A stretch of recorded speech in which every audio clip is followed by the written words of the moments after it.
طلوع كرجانو طلوع كرجانو فداي طلعت طلوع كرجانو هركت وشيوي عشقت بيبرو شي تنجا عشقت لومي منكرو بوشيوي شيرين كيبو جلايتو ندافع مهوش مگر وحش تای زلفت نپای ابروت بخشان کرد اسرین دامانم و بدخشان کرد و بوی نسیمش نشأ بی مشاد اصلا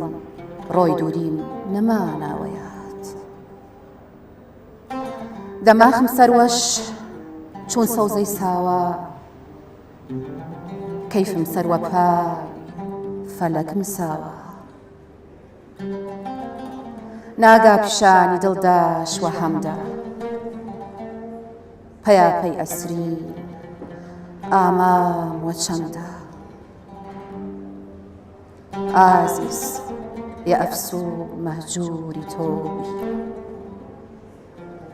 يا مضك ناري روي دوري توبي هي راي حياتم حوري دي دمس هاي نكر دبوت ورنا دي جلس دم خوش هەندەکە بینەرانی خۆشەویست فەرموون لەگەڵ دیمانەیەک و وێزگەیەکی نوێی بەرنامەی قەلەندەرخانە. بەرنامەی ئەم جارەمان تایبەتە بە قسەکردن و لێدوان لەسەر ژیان و شیعرەکانی یەکێک لە شاعیرانی ڕۆژهەڵاتی کوردستان کە ئەویش ئەحمەد بەجی کۆماسیە یان خاڵۆی کۆماسی. بۆ قسەکردن و لێدوان دەربارەی ژیان و شعر و ئەدەبیاتی ئەحمەد بەجی کۆماسی برای ئەزیزمان مامۆستا ئەمینی عەزیزی لە شاری مەریوانەوە تەشریفی هێناوە لە ڕۆژهەڵاتی کوردستانەوە بۆ بەرنامەکەمان. مامۆستا زۆر بەخێر هاتی. زۆر سپاستان دەکەم، دەستخۆشی ئەم بەرنامە ڕەنگینەتانەکەم، هیوادارم سەرکەوتوو بن. زۆر سوپاس مامۆستاجان. هەروەها برای خۆشەویست مۆزیسیان کاکە ڕاستی جەمال بە ئامێری عود بەشداری بەرنامەکەی لەگەڵمانە لەگەڵ هاوکارم خەندەخان. بەخێر بێ مامۆستاگیان. سپاستان دەکەم. بەخێر بێ کاک ڕاستی. مامۆستاجان ئەمانەوێ سەرەتایەک دەربارەی ژیان و شعرەکانی ئەحمەد بەجی کۆماسی بزانین. لەسەر ژیانی لەسەر ئەوە کە ئەحمەد بەگی کۆماسی کێیە وەک زۆربەی سەرچاوەکان ئیشاریان کردووە ئەحمەد بەگی کۆماسی خەڵک لە ئاوایی بەردیسپی ناوچەی کۆماسی مەریوان لە ساڵی 1993 کۆچی هاتووەتە دنیاوە و تا ساڵ بە مدەتی 83 ساڵ تەمەنی کردوەت لە ساڵی 1970 فەوتی کردووە. ئەم شاعرە بەرهەمی زۆر هەیە بەڵام بەداخەوە تا ئیستە تا ئەم چەند ساڵێ لەمەوە پێش زۆربەی بەرهەمەکانی پرژ و بڵاو بووە بەملاو بۆلاو بووە بەڵام هەوڵێکی زۆر دراوە کە بەرهەمەکانی کۆ بکرێتەوە ئەو بەرهەمانەی ئەلعان وەکو دیوان لە چەند لاوە چاپکراوە و سەرچاوەکان ئاماژیان کردووە کە بەرهەمی جوانی هەیە شعرەکانی زۆر جوان و شعری ناوداری زۆر هەیە. مامۆستاگیان ئەگەر بۆ بینەرانی ڕوونکەیتەوە ئەحمەد بەگی کۆماسی لە چیەوە هاتووە؟ کۆماسی لە چیەوە هاتووە؟ بەڕێزم ئەحمەد بەگی کۆماسی دیارە بە پاشبەندی ناوەکەی کۆماسی ناوچەیەکە لە دەوروبەری مەریوان 20 کیلومتر دوورە لە مەریوان. ئیستا وەک ناوچەیە ناوی لێ ئەبەن بەڵام لە ئەسڵا کۆماسی بۆ خۆیان هۆزێک بوون کە لە ناودەربەنی کرماشانەوە لە بڵێن لە ناو کەلهۆڕەکانەوە لە کرماشان و ئیلاموانە هۆزێکی کۆچەر بوون، هۆزێکی ئاژەڵدار بوون. تقریبا ماوەی 300 تا 400 ساڵ پێش ئیستا بە کۆچەری هاتوونەتە ناوچەی کۆماسی. ئەو ناوچەی کۆماسی پێشتر ناوی کوڕەوەز بووە، بەڵام لەوێ جێگیر بوون لەوێ مانەتەوە و ئیستا وەک هۆزەکەیان بووە بە ناوی ناوچەکەش، یانی ناوی ناوچەکە ئیستا وەکو ناوی پێشین ناوی لێ نابن بڵێن کوڕەوێز بە ناوی کۆماسیۆ ناوی لێبن خەڵکی ئەو ناوچێت. بەڵێ مامۆستا ئەوەی کە بازەکرێت زیاتر ینی کۆمەڵێک سەرچاوە هەیە کە کاری لەسەر شێعرەکان و بەرهەمەکانی ئەحمەد بەجی کۆماسی کردووە هەروەکو لە مێژووی ئەدەبی کوردیشە پرۆفیسۆر مارف خەزلدار ئەڵێ زانیاریمان دەربارەی ژیانی کەمە وەکو ئەوەی کە چۆن ژیاوە و ئەوەی کە بۆمان ماوەتەوە لە میانی شعرەکانیەوە زیاتر شارەزای ژیانی ئەو بووین. ئەمەوێ باسی ئەو سەرچاوانە بکەین کە تا ئێستا کاریان لەسەر ئەحمەد بەجی کۆماسی کردووە. بەڵێ ئەحمەد بەجی کۆماسی بەڕاستی هەر وایشە سەرچاوەی ژیانی سەرچاوی حتا تەنانەت شوێنی لە دایکبوونیشی کە من ئیشارەم پێکرد و ژیانی و مردنی و زۆر شتی مەودای ژیانی تەماویە یانێ زانیارێکی وان نییە لە بەردەستا بەڵام سەرچاوەهایەکی زۆر ئیشاریان پێکردووە لەبەر بەربڵاوی شارەکانی و بێسا گەورە ناوی شارەکانی ئیشاریان پێکردووە. ئەحمەد بەجی کۆماسی بۆ خۆی هاوچەرخی مەولەوی تاوەگۆزی بووە. مەولەوی تاوەگۆزیش شاعرێکی ناسراوی گەورەی گەلەکەمانە و لەگەڵ یەکە نامیان گۆڕیوە تۆ نامیان نووسیۆ بۆ یەک و تەنانەت مەولەوی بەرناو خاڵۆ ناوی لێ بردووە. مامۆستاکان باسی ئەوەت کرد ببوورە دەنگۆیەک هەیە کە ئەڵێن ئەحمەد بەجی کۆماسی خاڵی مەولەویە ڕاستی ئەم قسەیە چییە؟ لە ڕاستیە لە شێعرگۆڕینەوە لە شێعرگوتنە وەک خاڵۆی کۆماسی ناوی لێ بردووە. ئەمەش زۆرێک لە سەرچاوەکان باسییان لێکردەوە کە احتمالی هەیە وەکو واقع ناوی لێ بروێ یا بڕێکیش گوتیان وەکو مەجازی ناوی لێ بەڵام ئەوەی کە نزیک بێ بەڕاستی لە ناوچەی کۆماسیا بە یەکتری ناڵێن خاڵۆ بە یەکترین وەکو لادە کەسێکیان خۆش بوێ وەک لالە بانگی لەکەن یا وەک مامە بانگی لەکەن لەبەر ئەوە ڕێی تێچە کە احتمالاً لە ڕاستیە هەر خاڵی بوو بێت یانێ ئەحمەد بەجی کۆماسی خاڵی مەولەوی بێت چون مەولەویش بۆ خۆی خەڵکی تاوەگۆزە و شێوەی شێعرەکانیشی گۆرانە هاوشێوەی جارە کاریگەریشی زۆر لەسەر بوو بەڵێ زۆر یانێ خاڵی کۆماسی ئەحمەد بەجی کۆماسی ئلهامی زۆر لە مەولەوی گرتووە لە شێعرەکانی لەواقع بەڵام ڕێبازی شێعرەکانیان هەر یەکە ڕێبازی گۆرانە هەورانیە. مامۆستاکیان پێمان خۆشە کاک حەمید شعرێکمان بۆ بخوێنێتەوە و دواتر درێژە بە باسەکەمان ئەین ئەگەر کاک ڕاستی هاوکارمان بێ چاوە خۆش بێ.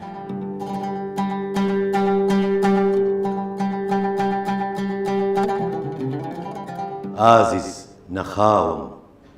ئازیز نەخاوم بەختم بێداربی ئامای نەخاوم دیای نەسینەی پڕ نەز و خاوم وە دڵی سوچیای وێنەی کەواوم وێنەی ئیفلاتون نەزمت گرت زانایی ئازار چێشن دەوا نمانایی واتت هەر کەسێ دەردش ئی دەردەن ببۆ بەی تەورە عیلاجش کردن دوو عنابی لەب دوو بادامی چام دوو سێبی گۆنا قەترەی ئاوی دەم جە پیاڵەی غەبخەب سافش بکەران جە سایەی گەردەن پەی بوەران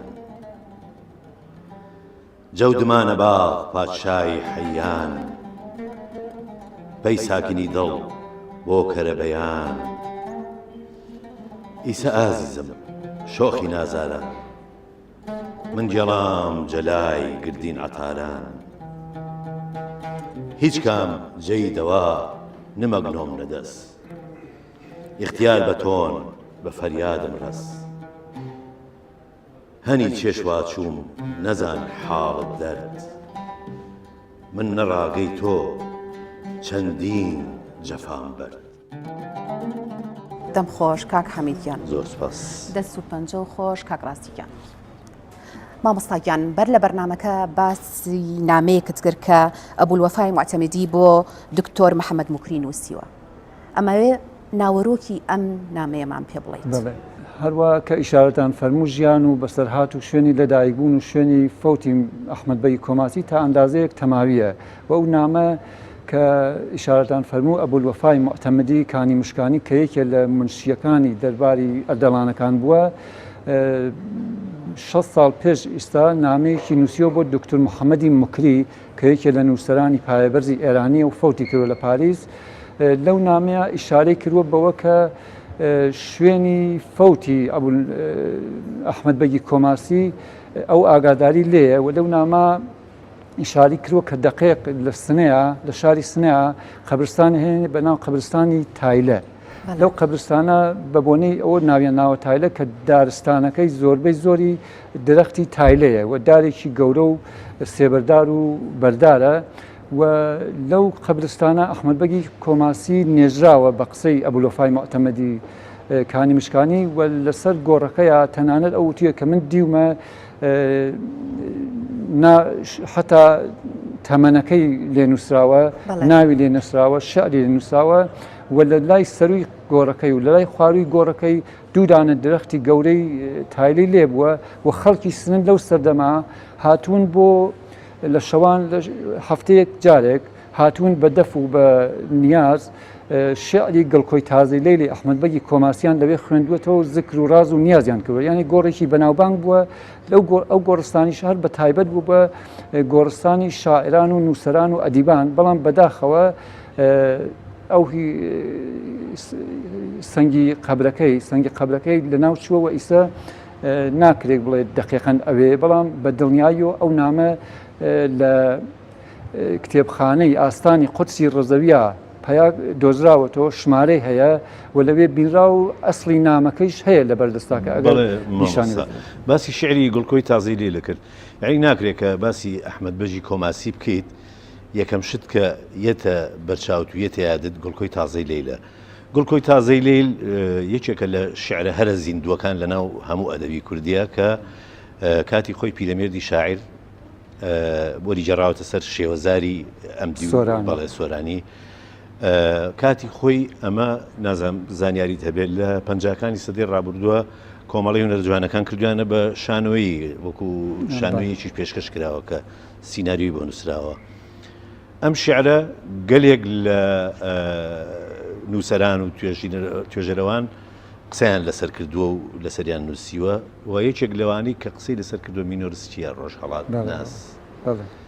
ئایا گرنگی ئەم شعرە شعری گڵکۆی تازەی لێل چییە لە ناو ئەدەبی کوردیە؟ بڵێ بەڕاستی ئەو شعرەی ئەحمەد بەگی کۆماسی یعنی بۆ خۆی تەنیا ئەکرێت بڵێ وەک ناسنامەیەکی گەورەی ئەو شاعرە ناوی لێبێ و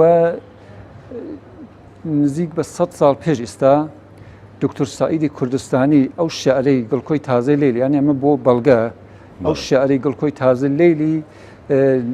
گەیاندووەتە دەستی ولادیمیر مینۆدەسکی تقریبا 100 ساڵ لەمەوە پێش و ئەویش لە لەندەنە لە کالێجی لەندەنە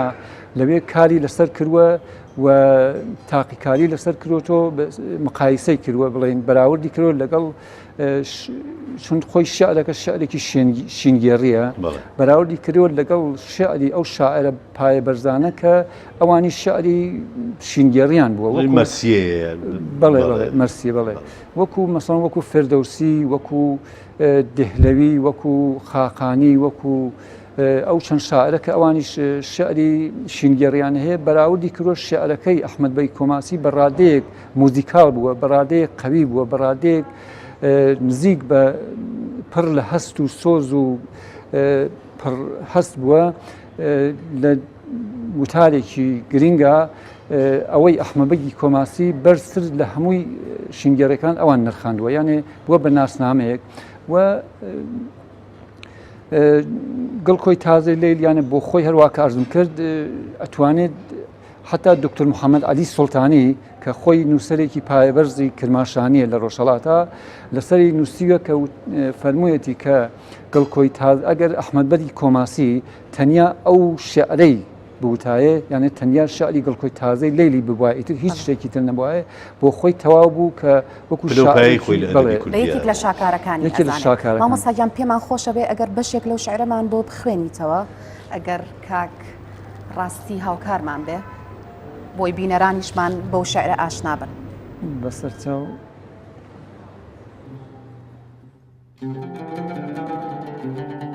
گڵکۆی تازەی لەیل گڵکۆی تازەی لەیل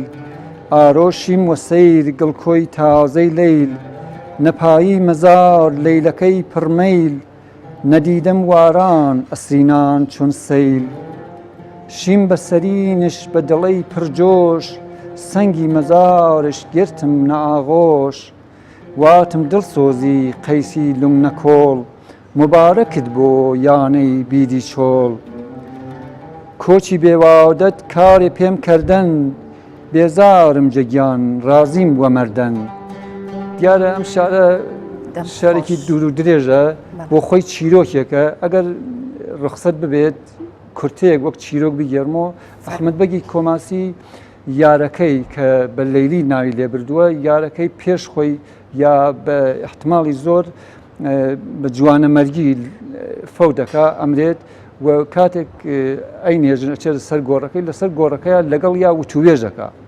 گرنگی وتوێژەکەیشی لەوایە کە ئەم بە سۆزێکی یەک جار زۆرەوە لەو شعرا کە نرخاندوویەتی بە باڵای لەیلەکەیە شعر ئەڵێ لەگەڵ یا وتوێژەکە داوای لێ ئەکا کە ئەوی جوابی باتۆ لە ناو گۆڕەکەیە چەند جار داوای لێ ئەکات لە جاری کۆتاییە لەیلەکەیشی دێتە جواب لەگەڵ یا وە جوابیاتۆ کە تۆ تازە بە هیوای من مەبە من لە شوێنێکم لە ناو گۆڕێکی سارد و سڕ و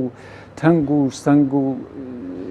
سەختام و من تازە ناتوانمە بێم بۆ لای تۆ و تۆ بڕۆ لە بیری خۆتا بە جا شعرەکەی گڵکۆی تازەی لەیل شعرێکە بەناو شعرێکی شینگەڕیە شێوەی برگەیە و ئاوا باسەکرێت کە وەکۆڵی گڵکۆی تازەی لەیل گڵکۆی تازەی لێل یانێ شوێنی وەکو هەنسکدان وەکو گریان باسی لەیەکە بەڵێ مامۆستا مامۆستاجیان پێمان خۆشە گەر خەندەخان شعرێکمان بۆ بخوێنێتەوە بە هاوکاری کاکە ڕاستی بە خۆشحاڵیەوە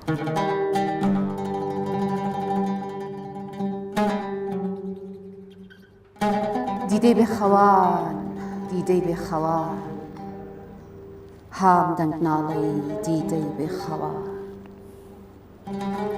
کەس نیەن بێدار جەنیمەی شەوە مەربەد شەوخێز یا تا فڕەوان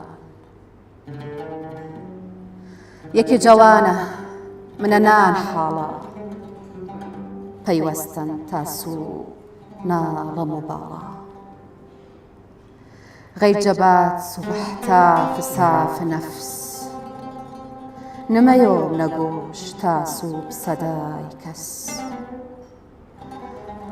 ئومێدم بە تۆن تا کە تەنیای فەرد یا هامراز یا مەرگ یا خود دەوای دەرد دەم خۆش خەندەخان مامۆستاجیان ئێمە گەر سەیری ڕواڵەتی شعرەکانی ئەحمەد بەجی کۆماسی بکەین زیاتر شعرەکانی بابەتی وەصف و غەزەل و دڵداری و هەندێک لایانی تریشی هەندێک مناجاتی ئاینی و هەندێک حاڵەتی ئاواشی هەیە لەگەڵ هەندێک باس لە غەریبی جگە لەمانە بێگومان وەبزانم دوو شعری فارسیشی دۆزراوەتەوە جگە لەمانە ئەو شعرانی کە لە دەرەوەی غەزەل و دڵداریەکانی بۆ غەریبی نووسیوە هۆی چ ڕووداوێکە ئایا ئەم غوربەتی لەکوێوە توش بووە ئەو غوربەتیە کە یانێ باڵی کێشاوە بەسەر زۆرێک لە شارەکانیان لە ڕاستیە ئەحمەد بەگی کۆماسی لە سەردەمی قاجارەکانە لە ئێرانە ژیاوە و لەو سەردەما بەپێی ئەو سەرچاوانە کە باسییان کردووە و یا خەڵکی زارێکی بەسا بە شێوەی زارێکی گەڕایەنێتەوە لەگەڵ قاجارەکانە ناکۆکی بووە و لە زمانی محەممەد شای قاجارە پێش ناسەردینشا لەو سەردەما ژیاوە ناکۆکی بووە و بەرهەڵستیان وێسا و ئەوانیش تەبعیدیان کردووە بۆ ڕەشت و گێڵان و ماوەیەک لە تارانە بووە و ماوەی نزیک بە 10 ساڵ لە تەبعید و لە دوورخراوەیە بووە و ئەو غوربەتە کە کێشاوێتی زۆر سەخت بووە بەلایە زۆر بێتاقەتی زێدی خۆی بووە و شعری زۆری لەو بابەتا هەیە شعری غوربەتی وە مامۆستاگیان ئەو شاعرانەی هاوچەرخی شاعر بوون کێ بوون ئەوەی کە هاوچەرخی ئەحمەد بەگی کۆماسی بووە بە زۆری ئێمە یانێ بە دقەتی زۆرەوە ئەتوانین مەولەوی تاوەگۆزی ناولە بووین هەرچی خۆ بێسارانی و سەیدی و ئەوانی شەر تقریبا نزیکن لەو سەردەمایە بەڵام مەولەوی تاوەگۆزی کە خزمایەتیشیان زاهێرن بووە بە یەکەوە بە یەک و شعریان گۆڕاوەتەوە و کاتێک ئەحمەد بە کۆماسی تەبعی دەکرێت لە ئەکەوێتە غۆربەتەوە شعری بۆ ئەنووسێت لەواقع نیگەرانی خۆی بۆ شعرە دەرەبڕێت کە دووسێ بیتە لە خزمەتانە مامۆستاگیان پێمان خۆش ئەگەر کاکڕاستی هاوکارمان بێ فەرموون. جەرگت لەردت بۆ چەواوشەی چەبگەرد خاڵۆ جیاو کرد یەکار بی تۆ کرد ملان سەر بەرزان کۆساران هەردان بێشەرتان جەداخ وەفاتان مەردان چێشن ئارایش سەروەدامان چێشن ئارایش سەرتاوە دامان مەر خاڵۆم و عەزم سەیرتان ئامان. لێرەدا مەولەوی تووڕە بێت لە کۆساران و لە دەشت و دەر و ئەوانە کە خۆیان ڕازاندوێتەوە بۆچی وایان کردووە مەگەر خاڵۆی هاتوێتەوە کە سەیریانەکە یانێ ئەوەندە نیگەران و ناڕەحەتی خاڵۆوە بێ. ئەلبەتە ئەویشە ئەرز کەم لە خزمەتانە کە مەولەوی پێش چەند ساڵی پێش خاڵۆی کۆماسی فەوتی کردوە پێش ئەحموبەگ و خاڵۆی کۆماسیش هەر بەو شێوە کە ئەو شعری نووسیوە بۆ خاڵۆی شعری نووسیوە بۆ مەولەوی کە دووسێ بیتە ئەگەر ئەویشە ئیجازە فەرموون کە زۆر گرنگە فەردی مەولەوی و ڕەحمەت شاد بۆ ئاما و یادم ڕوتبەش زیاد بۆ نەواچی مەردەن هانە ژێرە گەڵ هێشتا مەیلی تۆم بەر نەشێن نەدڵ ئەو ڕۆژە ئەلحەد سەرماڕون وەبەر جەبۆنە و تۆوە مشۆن پەی مەحشەر جەبۆنە و تۆوە جەنەت مدان پێم وەرنە چ کەسم کێ مزانێ کێم. یعنی ئەمە گرنگی مەولەوی لای خاڵوە ئەنرخێنێت و نیگەرانی و ناڕەحەتی بۆ ئەوە کە فەوتی کردووە ئەو شاریە داناوە. بەڵێ مامۆستاکیان پێمان خۆشە بێگەر کاک حەمید و کاک ڕاستی ئێستا بە هاوکاری شعرێکمان بۆ بخێننەوە فەرموون.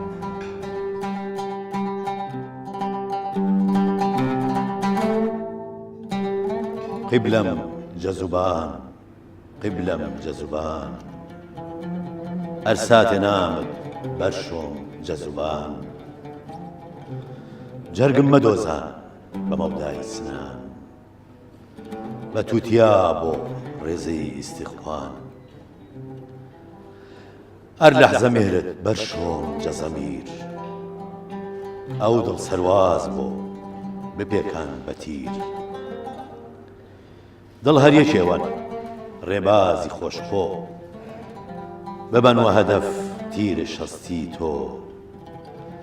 چەند تیر چەند خەدەنگ ئەسوەدی سێوەنگ تورکە تیرەنداز گەرجەی دڵ جەسەنگ. دەم خۆش کاک حەمیدگیان.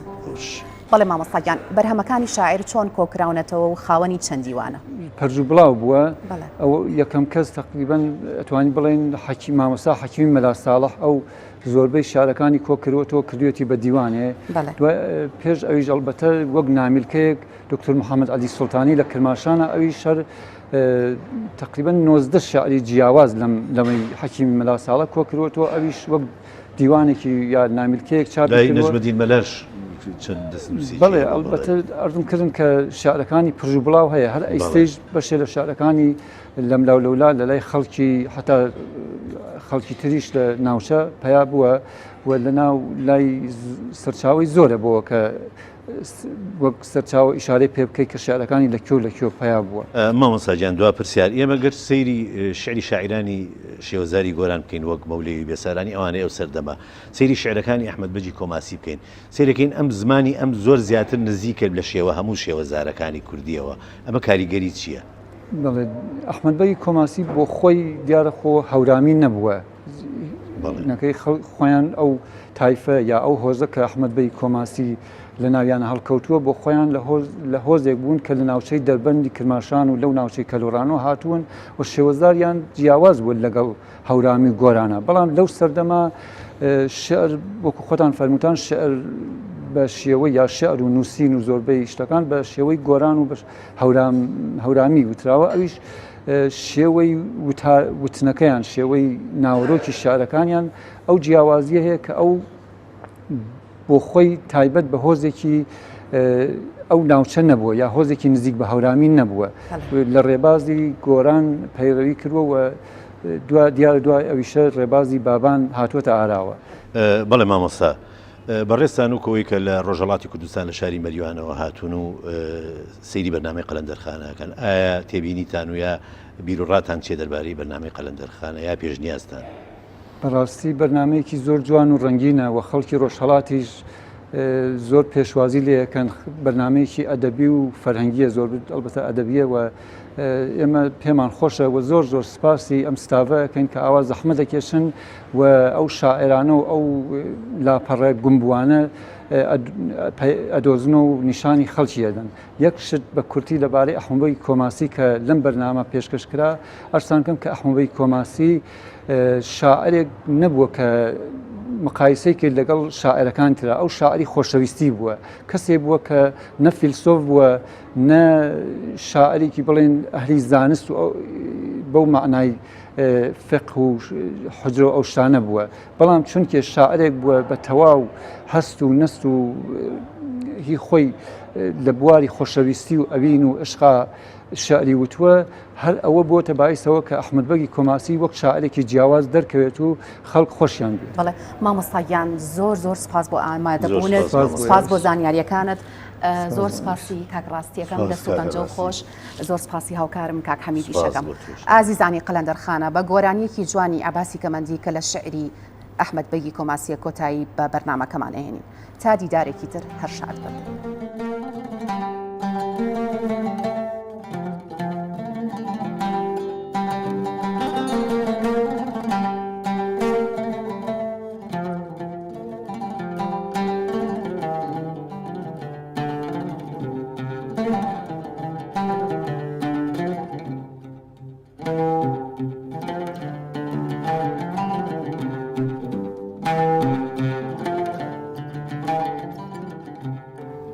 چراغم شو بو وای چراغم شو بو چراغم شو بو وای چراغم شو بو چراغم شو بو وای چراغم شو بو شوی جا شواشیم پاره شو بو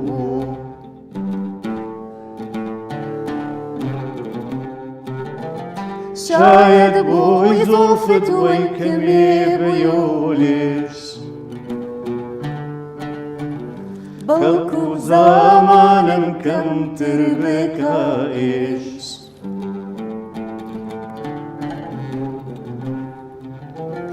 چای بونی اوی و بوی شو بو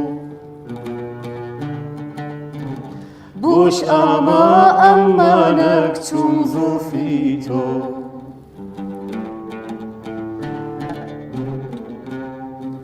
اي چراغم شو بو وای چراغم شو بو چراغم شو بو وای چراغم شو بو